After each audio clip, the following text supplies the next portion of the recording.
I think that the strategic position that Nigeria holds in Africa is one major reason why Nigeria does need a special attention with a special envoy. This is a nation that's very rich. It's a nation that would reduce the burdens of America if it is properly harnessed. It will help the other African countries.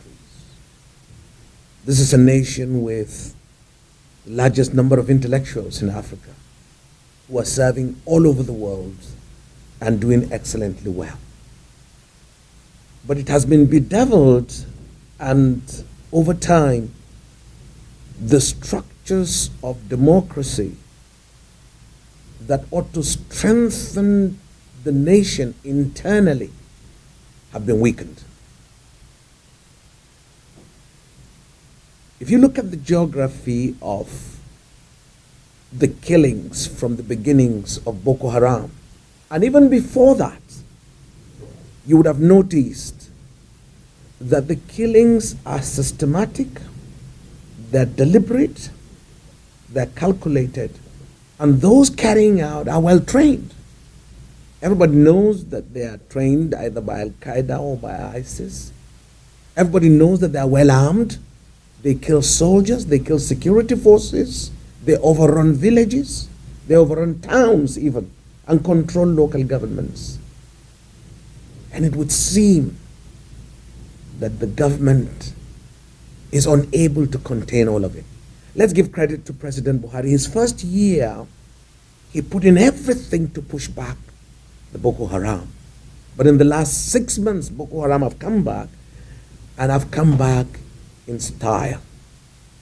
Not too far away, several soldiers, a whole battalion, was chased out. Just 2 days ago, another one has happened. But this would have been okay if that was the only problem. The Fulani herdsmen themselves, the ordinary Fulani we know, do not carry any arms, but now they carry arms. They overrun villages, and they overrun villages in the most inhuman ways. They slaughter. They slaughter children, men, women, everybody. And it's going on, almost unstoppable. My call is that an envoy will stand in a neutral place, but in a place of authority, where he can express himself and put pressure on the government of Nigeria that can do this job, and let them do it. Let them arrest criminals and separate criminality from the generality of the people, from the Fulani people, from human beings. Brothers and sisters, what aches me as a priest is that the people who are being killed are poor people. These are the helpless of the helpless in the society. And you need to just go around and see where Boko Haram or Fulani herdsmen have killed. These people are very, very poor. They are the poor farmers. They are the ordinary poor farmers who are not farming to become millionaires. They are farming just to sell and to eat and to pay school fees for their children. But those are the people who are being killed, and it pains me, because why would a government ignore its poor? The world needs to hear that the poor people are being killed. But not only that, the systematic killing of the poor people right from the Goza Hills, down into the valleys, Chibok, and heading up to the plateau, into the central regions and the riverine areas of the Benue. These are targeted because they are specifically minority areas where Christians are in majority. We need an envoy whose heart and voice will carry the weight necessary to help Nigeria stop the killings of anybody. You can go to Zamfara State, which is again mostly Muslim. Again, these are the poor. I will never forget the picture of the young man who was run away with his family. His wife was carrying the baby, and he was dragging a goat. Just that. That was all they had to live with. These are the poor people. I care for the poor. I care for the lives of any human being. Nigeria should not allow its people to be killed. The excuse that these killers have come from Libya, the excuse that some of these killers were paid from Niger to stop killing, even makes the case worse. Because how would a government not rise on behalf of its people and allow foreigners to come and kill them?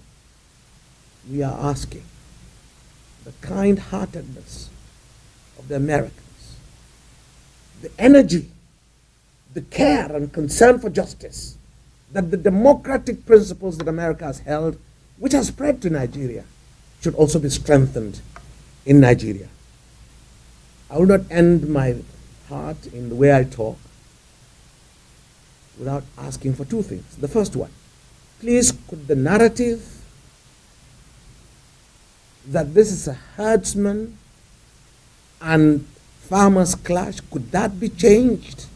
Because it's not true. The farmers are sleeping at night and they will be killed. The farmers are on their farms and they will be killed. These are farmers who cannot afford the modern implements of farming.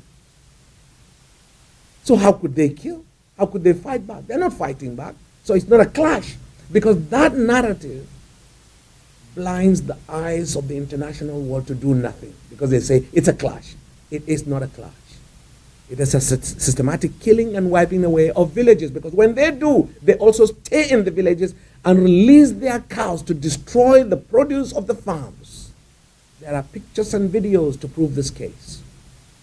The second thing is, I'd like to invite my friends, please, to stand with me. I appeal to you. There's a 14, 15-year-old girl that's still being held by Boko Haram. Her name is Leah Sharibu. I've met her mother. I don't know how this illiterate woman was able to educate her child to love Jesus. In front of men with guns, murderers, who would release her if only she would deny Jesus as her faith. She wouldn't do that. It's a year now. She's still there in captivity. We appeal. An envoy can follow these cases and correct not only the narratives, but help free people for their belief, to give them their freedom to believe and the freedom, their consciences.